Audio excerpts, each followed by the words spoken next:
suis vraiment désolée, j'ai du mal à dîner sans m'en mettre partout. Excusez-moi vraiment. Promis, j'irai nettoyer ça juste après.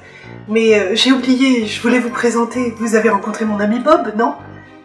Oui, Bob, vous savez, c'est mon cousin pas très bien fini. Oui, je sais pas trop ce qui s'est passé pendant la transformation, mais il a du mal à reprendre un état normal. Vous voulez que je vous explique comment est-ce qu'il s'est transformé? D'accord, c'est parti, on y va. On va commencer par prendre un morceau de carton qui va nous servir de support. Sur ce morceau de carton, on va poser un masque de carnaval, le genre qui coûte moins de 1 € et qu'on trouve en magasin de farce et attrape par exemple. Il va nous servir de support de base. On peut faire sans, mais je trouve ça beaucoup plus facile de se servir déjà d'un masque comme support. Sur ce masque, on va tracer au feutre une grande bouche qui va aller du bas du menton du masque jusqu'à en dessous du nez, et on va se servir de l'ouverture qui est faite pour la bouche pour pouvoir découper notre nouvelle bouche. Ne vous inquiétez pas si ce n'est pas parfait, de toute manière on va la remodifier par la suite et en plus elle sera recouverte par le papier mâché. Donc du coup ne vous affolez pas si votre découpe est un petit peu moche, elle va certainement se modifier par la suite. Ensuite, on va prendre du fil de fer et on va commencer à façonner une armature pour notre nouveau menton. Car le but, c'est d'avoir un monstre avec une très grande bouche, déformée et agrandie par rapport à une bouche réaliste. Pour cela, on va donc prendre du fil de fer. S'il est un peu fin, on va le torsader pour avoir quelque chose d'un peu double et créer 2 petites boucles au bout qui vont nous servir pour pouvoir accrocher le fil de fer au masque. Et on va former un U qui va recréer une nouvelle armature pour le menton. On accroche ce U à l'emplacement que l'on souhaite dans l'alignement de la bouche que l'on a créé avec du scotch de peintre. Le scotch de peintre va être très pratique car vu qu'il est en papier, il va nous permettre de pouvoir accrocher notre papier mâché par la suite. De même, on va remplir l'intérieur de la bouche avec ce même scotch de peintre, ça va nous servir de support et faciliter par la suite l'application du papier mâché. Pour faire ce papier mâché, on va utiliser de la colle à papier peint ou bien de la colle à bois. Ici, j'utilise de la colle à bois. On va mélanger à peu près un ratio de 50% de colle à papier peint ou de colle à bois pour 50% d'eau. Ce mélange, qui est d'une consistance proche de celle du lait, va être idéal pour pouvoir appliquer nos mouchoirs à papier comme du papier mâché. On va se servir principalement de mouchoirs en papier ainsi que de boules de coton. Ces mouchoirs en papier, on va les déchirer afin de dissimuler les bords droits des mouchoirs et on va les coller en utilisant notre mélange de colle. Le but est de bien recouvrir l'ensemble du masque d'une couche fine de mouchoir qui par la suite va nous servir de support. Ne vous inquiétez pas si c'est pas parfait, de toute manière la texture des mouchoirs en papier plein de colle et un peu froissé va donner l'aspect un petit peu cuir et peau abîmée à notre monstre. Après tout, on veut un monstre d'Halloween, pas la gagnante d'un concours de beauté. Vous pouvez même froisser un petit peu les mouchoirs avant de les appliquer sur le masque afin de créer encore plus de texture. Vous pouvez aussi déplacer un petit peu les mouchoirs, par exemple pour pouvoir créer des blessures, des reliefs dans la peau qui vont expliquer son état un petit peu de décomposition. On recouvre bien tout le masque d'une première couche, ce qui va nous permettre de créer une base, de nous rendre un peu mieux compte du volume total de notre masque, et ensuite on va pouvoir faire des modifications. Par exemple ici, j'ai décidé d'agrandir beaucoup plus la bouche par rapport à ce que j'avais prévu à la base. Je vais donc me servir d'un cutter de précision pour retirer une partie du scotch de peintre ainsi que tout le bas du masque en plastique afin d'avoir une ouverture plus grande qui va laisser plus de place aux dents que je vais vouloir mettre par la suite. Comme ça, le menton sera un petit peu petit. Maintenant, on va commencer à créer des reliefs afin de pouvoir renforcer les traits de notre zombie. Après tout, là encore, ce n'est pas un concours de beauté, le but c'est de faire quelque chose de vraiment terrifiant. Pour cela, je vais utiliser des boules de coton qu'on trouve en grande surface, que je vais dérouler et que je vais imprégner avec notre mélange de colle. Le coton imbibé de colle va être très facile à modeler et va bien s'accrocher sur la base de mouchoir en papier que l'on a déjà créé.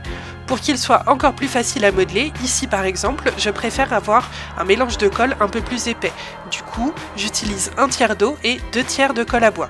Et je vais ne pas hésiter à mettre les mains dedans afin de pouvoir créer les volumes que je veux et lisser le coton là où je le souhaite. C'est quelque chose qui est très facile à modeler et qui permet vraiment de prendre son temps pour travailler.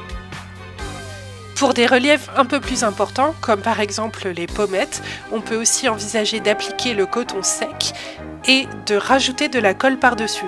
Cela permet d'utiliser un petit peu moins de colle et du coup le masque mettra un petit peu moins de temps à sécher. Une fois qu'on a les volumes qu'on souhaite, afin de recréer une peau par-dessus le volume, car il ne sera pas très facile de peindre par-dessus le coton, on va replacer un mouchoir par-dessus que l'on va ensuite imbiber de colle, de la même façon qu'on a recouvert le masque précédemment. Cela va créer une espèce de peau par-dessus le coton et donc renforcera le côté structure osseuse avec une peau par-dessus. Si vous avez des perforations à faire, le plus simple à mes yeux est de bien imprégner de colle le coton et d'ainsi pouvoir percer à travers avec le pinceau. Alors par contre, utilisez bien un pinceau avec des poils bien rêches, un pinceau qui n'a pas grande importance à vos yeux et qui ne coûte pas très cher. L'idéal c'est des petits pinceaux avec des poils en plastique comme les trucs de loisirs créatifs pour enfants, c'est très bien. De toute manière, il y a de fortes chances que vous deviez lui dire adieu une fois que vous aurez terminé. Donc là, je vais faire pareil de l'autre côté, je rajoute un mouchoir pour pouvoir recouvrir par-dessus la structure osseuse que j'ai créée. J'ai créé ici des arcades sourcilières et des pommettes, et avec du coton, je viens aussi créer une lèvre supérieure, sous laquelle je glisserai des dents par la suite. Et maintenant, avec la même technique que pour les pommettes, je viens créer un menton, ainsi qu'une lèvre inférieure, et je prends bien soin de relier le haut et le bas de mon masque afin d'avoir quelque chose qui soit à peu près cohérent au niveau anatomie. Je dis pas qu'il faut être très juste, de toute manière c'est un monstre déformé, un peu zombie, donc on s'en fiche un petit peu. Le but c'est tout de même que l'on reconnaisse un visage. Donc du coup avoir un semblant de lèvres, de menton. Regardez un petit peu par exemple les dessins de masques de la Commedia dell'arte pour vous inspirer, ce genre de choses. Le principe d'Halloween, au final, c'est d'avoir quelque chose d'un petit peu exagéré, un petit peu terrifiant, et je trouve que les masques de théâtre sont parfaits pour ça. C'est pas forcément très réaliste, mais ça peut être vraiment terrifiant. Donc là encore, j'utilise exactement le même principe, de la colle à bois mélangée avec de l'eau, du mouchoir en papier, et je viens retravailler au fur et à mesure, jusqu'à obtenir un résultat qui me convient. Le seul problème de cette technique au final, c'est que vu qu'on utilise beaucoup d'eau, le masque va mettre plusieurs jours à sécher. Néanmoins, quelques jours après, il est hyper rigide, car il aura été durci par la colle. On va pas hésiter à redécouper une fois qu'il est bien sec, soit avec un cutter, soit avec de l'exacto, les morceaux qui ne nous conviennent pas, par exemple l'intérieur des yeux, histoire d'éviter de se planter avec des mouchoirs durcis à la colle, les côtés pour avoir quelque chose d'à peu près propre, ainsi que par exemple l'intérieur de la bouche si ce n'est pas nickel, etc. Une fois qu'on a un masque qui est bien propre, on va pouvoir passer aux finitions. Pour ces finitions, on va d'abord commencer par créer des dents à notre monstre, parce qu'honnêtement, quel monstre n'a pas de dents un peu terrifiantes? Pour ça, moi j'utilise de la pâte polymère qui est à cuire au four, néanmoins vous pouvez très bien utiliser de la pâte à modeler qui durcit à l'air. En l'occurrence, j'ai utilisé ce que j'avais. Je viens régulièrement me repérer sur le masque pour vérifier que mes dents rentrent bien là où il faut, et je n'hésite pas à créer des petites zones de support qui vont me permettre par la suite de coller les dents à l'intérieur de la mâchoire. Pensez bien au fait que les dents doivent passer sous les lèvres qu'on a créées afin d'avoir l'impression d'une bouche ouverte avec des dents à l'intérieur.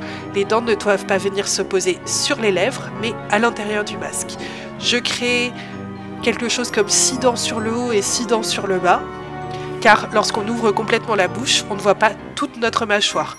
Et honnêtement, je ne suis pas une très bonne modeleuse, du coup mes dents ne ressemblent pas à grand chose, mais sincèrement, c'est pas très grave, ça reste terrifiant.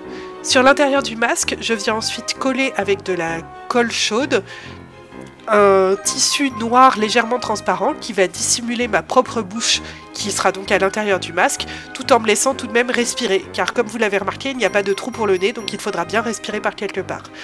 Et avec cette même colle chaude, je viens coller les dents qui ont donc cuit au four parce que j'utilisais de la pâte polymère qui cuit au four, et je les colle au pistolet à colle en vérifiant bien là où je dois les placer. Alors c'est assez facile à mettre, ça a un petit côté dentiste de l'enfer à l'envers puisqu'on va rajouter des dents à un monstre. Avec la pâte polymère, ce qui est sympa, c'est qu'on peut redécouper légèrement après la cuisson, histoire d'avoir quelque chose qui s'adapte vraiment bien. C'est vraiment pas très compliqué, et je trouve que tout de suite, dès qu'on a mis les dents à l'intérieur de la bouche de notre monstre, on arrive à quelque chose de terrifiant. Et on arrive à la partie que je préfère de tout ce processus, c'est la partie où on va peindre notre masque pour lui donner son côté cadavérique. Alors j'utilise de la peinture acrylique car comme ça elle va pouvoir résister à l'eau. Attention à ne pas utiliser une peinture trop liquide ou trop pleine d'eau car sinon vous risquez de ramollir votre masque. Je commence par une base de teinte chair dans laquelle j'ai rajouté du noir. C'est un petit côté un peu marron scotch finalement qui va uniquement me servir de support sur lesquels je vais rajouter des lumières et des ombres. Néanmoins déjà je trouve que cette couleur donne un petit côté un peu cadavérique qui fonctionne plutôt bien. Sur celle-ci donc je viens rajouter d'abord une couleur un peu plus claire sur les zones sur lesquelles la lumière vient taper naturellement sur le visage. Donc le dessus des arcades sourcilières, le dessus des paupières, l'arête du nez, le dessus du menton. Et ensuite, avec une peinture plus foncée, voire même un petit peu d'encre noire, je vais rajouter aussi des zones plus foncées, donc sous les yeux, sous les arcades sourcilières. Et ensuite, avec un jus de noir très liquide, avec beaucoup d'eau, je vais salir les dents, parce qu'honnêtement, notre monstre ne va pas très souvent chez le dentiste, donc il n'y a pas de raison qu'il ait des dents en bon état et propre. Et honnêtement, vu la tête de ses dents, je peux vous garantir qu'il n'en prend pas vraiment soin. Et ensuite, je viens salir un petit peu notre zombie vampire, puisqu'après tout, il est un peu zombie, donc il n'y a pas de raison qu'il soit pas un peu moisi. Donc je rajoute un petit peu de vert par endroit, un petit peu de jaune, pour salir sa peau et lui apporter un peu plus d'intérêt. Pareil, je viens brosser des peintures un peu sèches par endroit. Je n'hésite pas à superposer des textures liquides et des textures sèches pour donner plus d'intérêt visuel. Et ensuite, le clou du spectacle, histoire d'avoir quelque chose d'un petit peu gore quand même, je viens appliquer du faux sang que j'ai acheté en magasin de farce et attrape. J'ai choisi du faux sang en gel car je trouve qu'il tient mieux et qu'il reste mieux, il va sécher sur le masque et en plus je trouve que l'effet un petit peu coagulé est beaucoup plus gore et beaucoup plus réaliste que le faux sang liquide que l'on trouve. J'en rajoute un peu partout car notre zombie vampire décidément il mange pas très proprement. Et voilà, votre masque est terminé. Bravo! Merci d'avoir regardé cette petite vidéo spéciale Halloween. Moi j'ai pris beaucoup de plaisir et je me suis bien amusée à la réaliser. Le tournage dans le garage a été assez rigolo. Je vous mettrai peut-être quelques bloopers derrière. Si la vidéo vous a plu, n'hésitez pas à lui laisser un petit pouce vers le haut. Ça me fait toujours très plaisir. Vous pouvez aussi me raconter votre vie juste en dessous. Et si la chaîne vous plaît, vous pouvez vous y abonner avec le bouton rouge qui est juste en dessous. Et surtout, si la vidéo vous plaît, vous pouvez la partager sur les réseaux sociaux. C'est ça qui fait vivre la chaîne. Quant à moi, j'espère qu'on ne se croisera pas dans un coin sombre parce que ça me ferait de la peine de vous dévorer. Et sinon, on se retrouve sur les réseaux sociaux et pour une prochaine vidéo. Salut! Je pense que tu... Me fais pas rire. Bon, j'arrête. Non, attends. Coucou, caché.